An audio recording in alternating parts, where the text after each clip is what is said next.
जी हां दोस्तों, बड़ी खबर निकलकर सामने आ रही है।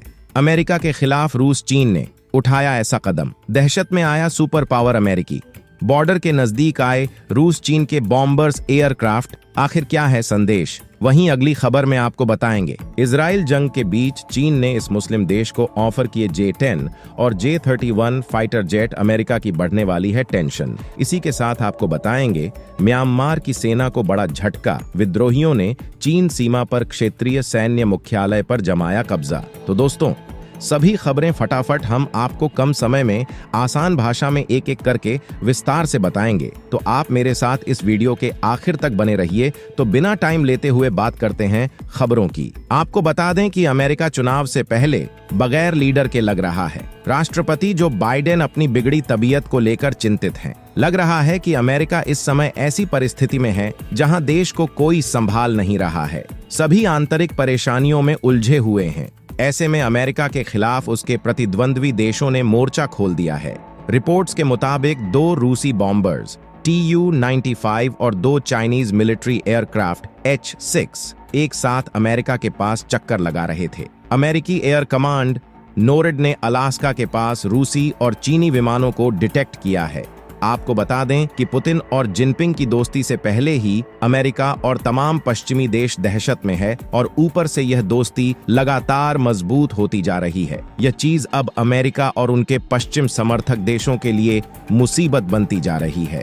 दरअसल रूसी और चीनी एयरक्राफ्ट के अमेरिकी सीमा के पास चक्कर लगाने की सूचना मिलते ही अमेरिका में हड़कंप मच गया है, क्योंकि रूसी और चीनी military plane international airspace में थे, इसलिए अमेरिकी एयरफोर्स कुछ नहीं कर सकी। पिछले हफ्ते बैरेंट्स सी इलाके में भी रूसी और चीनी प्लेन और वॉरशिप की गतिविधियों को नोटिस किया गया था। ऐसे में ये माना जा रहा है कि दोनों देश यानी रूस और चीन अमेरिका के खिलाफ कुछ बड़ा प्लान कर रहे हैं। वहीं इस मामले में अमेरिकी उत्तरी कमान के जनरल ग्रेगरी गोइलोट ने कहा कि चीन आर्कटिक क्षेत्र में अपने प्रभाव को बढ़ाने की कोशिश कर रहा है। ग्रेगरी ने आगे कहा कि हमने चीन को क्षेत्र में देखा है। अमेरिका को लगता है कि ये निश्चित रूप से एक मिशन था जिसमें दोनों देशों की सेनाएं शामिल हैं, लेकिन ये हमारे लिए चिंता का विषय है। ऐसा लग रहा है कि रूस और चीन साथ आ गए हैं। बता दें कि हाल ही में रूसी राष्ट्रपति पुतिन ने चीन का दौरा किया था और शी जिनपिंग से मुलाकात भी की थी।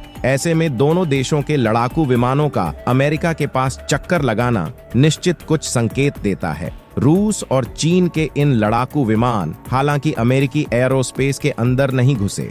अमेरिका की एयरोस्पेस डिफेंस कमांड ने बताया है कि रूसी और PRC विमान अंतरराष्ट्रीय हवाई क्षेत्र में रहे और अमेरिकी या कनाडाई हवाई क्षेत्र में एंट्री नहीं किया। अमेरिका ने यह भी कहा कि हम इसे किसी खतरे के रूप में नहीं देखते हैं। चीन ने मध्य पूर्व में अमेरिका के सबसे मजबूत सहयोगियों में से एक मिस्र को अपने अत्याधुनिक J-10C, J-31 लड़ाकू विमानों की पेशकश की है। ये वही लड़ाकू विमान हैं जिन्हें चीन ने पाकिस्तान को बेचा है। चीन की कोशिश मिडिल ईस्ट में अपने हथियारों के एक्सपोर्ट को बढ़ाने और इन देशों की अमेरिका पर निर्भरता कम करने की है। मिस्र भी इन दिनों आर्थिक तंगी से गुजर रहा है।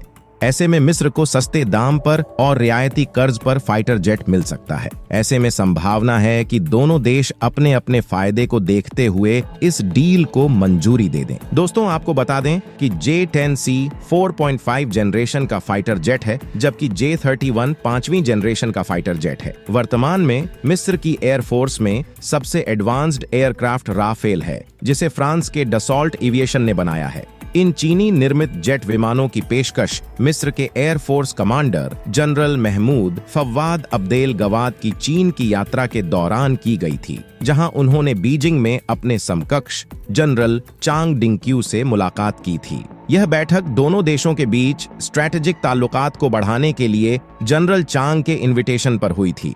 मिस्र के आर्म्ड फोर्सेस के एक आधिकारिक बयान के अनुसार जनरल गवाद की चीन यात्रा मित्र देश के साथ मिलिट्री रिलेशंस को मजबूत करने के लिए मिस्र की प्रतिबद्धता को रेखांकित करती है। इस दौरान दोनों देशों के एयर फोर्सेस के बीच सहयोग बढ़ाने पर भी चर्चा हुई, खास तौर से ट्रेनिंग प्रोग्राम्स, टेक्नोलॉजी ट्रांसफर और जॉइंट इक्विपमेंट प्रोडक्शन के क्षेत्र में दोनों देशों के अधिकारियों ने संभावना की तलाश की। जनरल गवाद ने चीन के डिफेंस इंडस्ट्री के प्रमुख खिलाड़ियों से भी मुलाकात की, जिसमें कई प्रमुख कंपनियों के प्रतिनिधि शामिल थे। इसके अलावा उन्होंने तांगाशान एयर बेस का दौरा किया, जहां उन्हें और मिस्र के वरिष्ठ एयरफोर्स अधिकारियों को J-10C फाइटर जेट का उड़ान प्रदर्शन देखने का मौका मिला।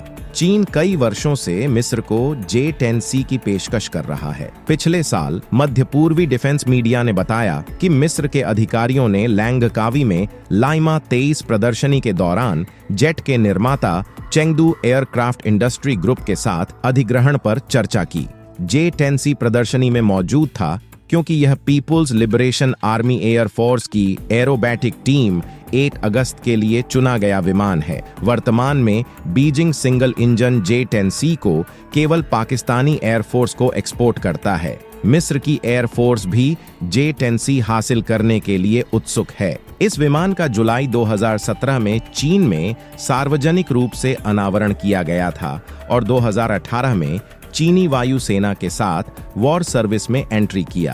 पहले के वेरिएंट की तुलना में J-10C हल्का, अधिक गुप्त है और बेहतर टारगेट पहचान क्षमताओं के लिए अधिक शक्तिशाली इंजन और एक सक्रिय इलेक्ट्रॉनिक रूप से स्कैन किए गए सरणी रडार से लैस है। क्षेत्रीय सैन्य पर्यवेक्षकों का अनुमान है कि PLAAF लगभग 150 J-10C लड़ाकू जेट संचालित करता है।